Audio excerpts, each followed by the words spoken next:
जिकडे बघावा तिकडे पसारा. गेले 3-4 दिवस कोणतीही गोष्ट हातामध्ये सापडत नाही. याचं कारण काय असेल बरं?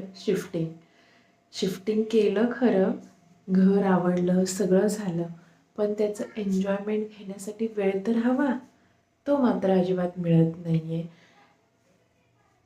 जिकडे बघेल तिकडे पसारा. एकही वस्तू जागेवर सापडत नाही आणि मोस्टली ज्या वस्तू आपल्याला इसेन्शियल आहेत किंवा लागणारच आहेत, अशा वस्तू आपण एकदम ठराविक जागेवरती ठेवलेल्या असतात जेव्हा शिफ्टिंग करतो. नेमक्या त्या वस्तू तर अजिबात सापडत नाही. मग असं वाटतं, अरे शिफ्टिंग करताना कुठे पडले की काय, का शिफ्टिंग करणाऱ्यांनी घेऊन गेले की काय, कुणी चोरले की काय, का जुन्या घरी राहिली.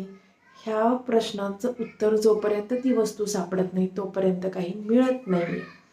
सो हेच चालू आहे. आय होप हे येणाऱ्या 1-2 दिवसामध्ये माझं सर्व सामान व्यवस्थित सापडून व्यवस्थित जागी असेल.